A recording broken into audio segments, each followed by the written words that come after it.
everyone! Welcome back to my YouTube channel. This is Madge, and for today's video, pag-uusapan natin si Bybit at ang kanyang mga pag-giveaway at mga prizes na pwede niyong salihan, especially si Fire and Sharp Nails, guys. So si Fire is isa sa mga ina-eye dahil nga na-list siya ngayon kay Bybit. Kadalasan naman kapag ang airdrop is na-list sa Bybit, KuCoin, Binance, MEX, OKX, talagang nagpa-pump up. So, isa talaga ina-IC Fire. But may bukod sa nasa launchpad na siya ni Bybit, mayroon pa silang pa-prizes awaits you guys. So, pag-giveaway guys. So, may mga kailangan lang kayong task na kailangan gawin. Kaya huwag kayo mag-escape. Stay tuned to the end of this video para malaman nyo kung ano ba yung mga task na kailangan gawin para makasali kayo or maging eligible kayo for this Fire prizes.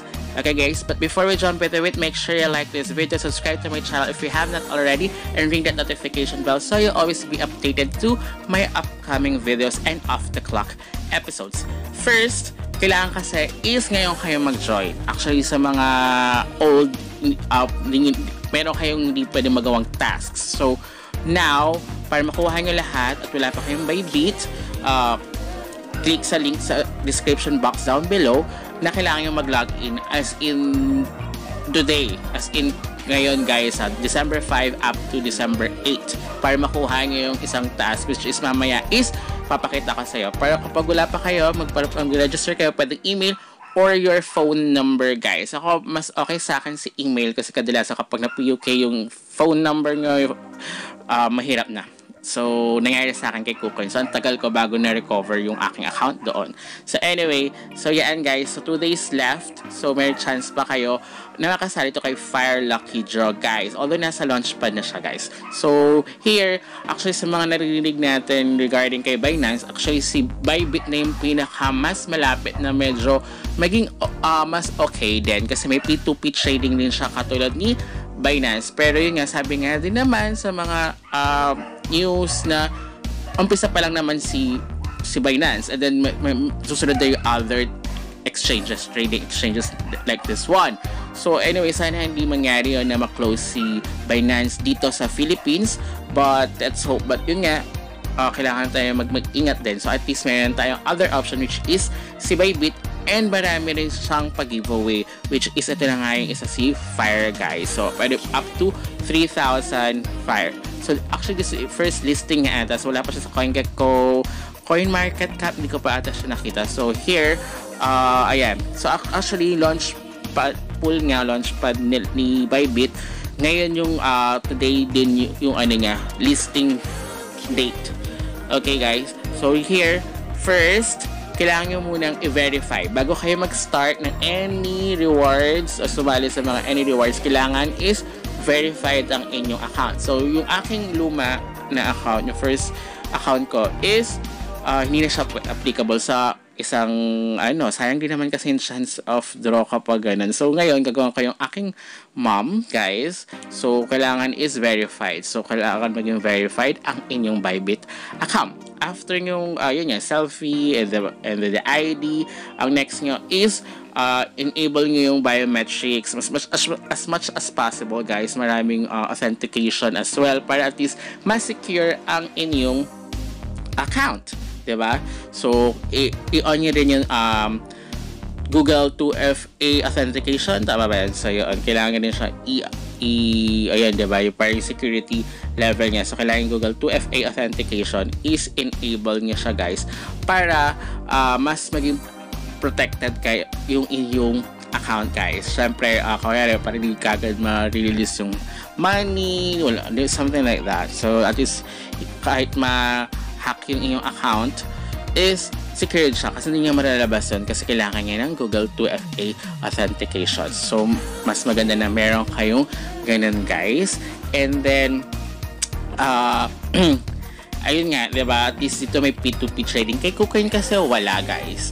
So, kaya sabi ko, mas malapit si Bybit. Si Coins PH kasi, medyo kasi parang hindi kasi siya popular ngayon sa mga airdroppers, diba? Sa mga nag-aalap as okay sa kanila, especially kasi kapag release kadalasan naririnig natin si Bybit, si KuCoin. So kaya ayan, ano na natin. na authenticate na natin, guys. So pupunta tayo sa sa authenticator.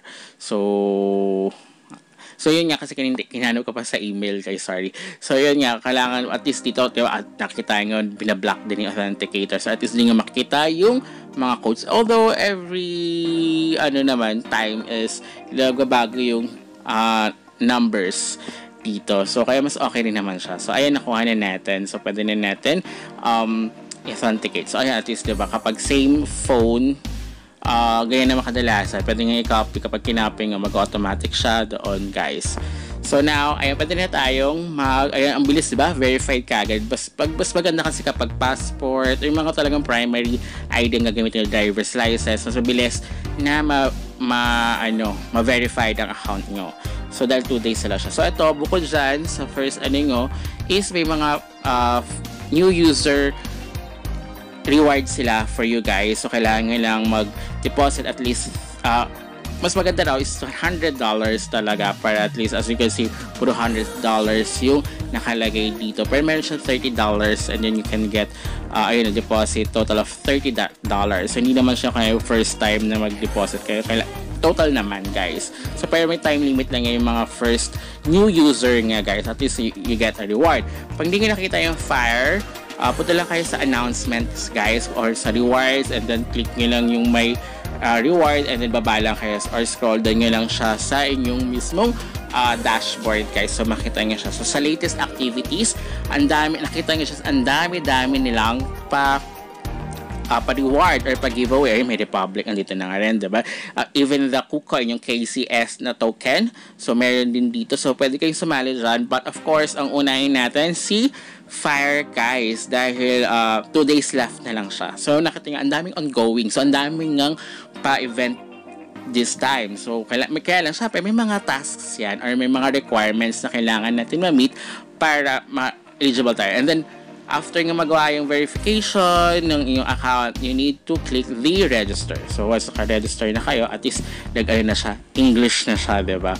So ito yung sabi ko, yung first time deposit. Akala ko kasi nag-start siya ongoing November 28. So, mali pala ako. November 14 kasi unang account ko, yung main account. So, kaya gumawa na lang ako dito. So, hindi ko siya nasalihan. Sayang din naman yun. Ito naman kasi sa $100. Total naman siya, guys. So, kaya nung nagulat ako na yung sa unang account ko is what you call this, applicable sa $100 doon. Pero dun sa first time, sayang din naman yung one chance, diba? Kasi pagdagdag din yun, guys. Pero ito, sa invite one qualified referee, kailangan mag-trade siya within 7 days upon sign up. Diba? So hindi na siya abot. So hindi na yan, guys. So sa trading volume, pwede yan kung gusto nyo na makuha lahat ng chances dito, guys. So, ayan, especially total deposit $100. Kaya sabi ko kasi, pag nag-deposit kayo ng $100, marami kayong pwedeng masalihan na mga rewards here or sa mga event ni Bybit as of the moment. Okay? Pero syempre, kailangan is hindi dapat extra yung gagamitin nyo, guys, ha? Hindi So, here, sa mag-deposit tayo, try muna natin yung 10 USDT kasi mamaya hindi na naman siya what you call this, ma-count, diba? So try muna natin, and then pwede naman tayo mag-deposit again, diba? Kasi total naman sa $100, diba? So ganoon din naman sa ibang mga nakita ko sa event, total of $100 naman yung kailangan na hindi naman sinabi na first time deposit kailangan ng $100.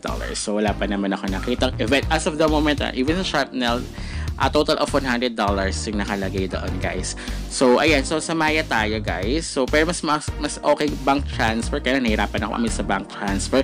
So paminsan meron dyan coins.ph, ganyan. So sa Maya na lang tayo, guys, para mas mabilis. For me, mas okay sa akin. So although mas mataas siya kaysa sa bank transfer, actually mas mababa sa coins.ph, guys, nakita ko. Pero ngayon nawala So pabago-bago naman siya time to time. So now, kailangan, once na kailangan i-message nyo muna kung online yung seller, diba? Kasi kayo yung buyer, diba? So, kailangan makita nyo kung online yung seller. Although, okay lang naman, yun nga, you need to wait until the timer, matapos. Like, nakita nyo, diba, 14 minutes. So, kailangan siya intayin. Kasi paminsan kasi, katulad nga, hindi siya kagad. Or sa Binance, hindi kagad na send. So, ang tagal, diba?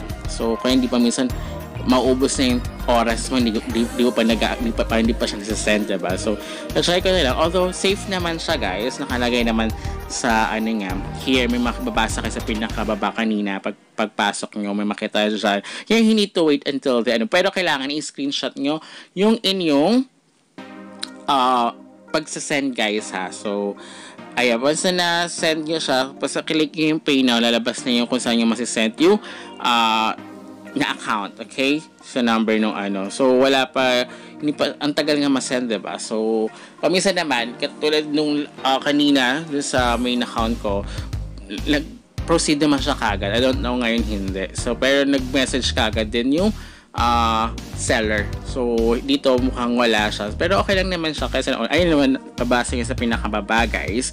Your asset is safe. You need to wait nga lang. So, babalik ka lang ako. Ayan, guys, so until now, diba, natapos ko na. So, 9 minutes left na lang siya. Tapos, pag ganyan kasi, kailangan mo talagang antayin. Diba?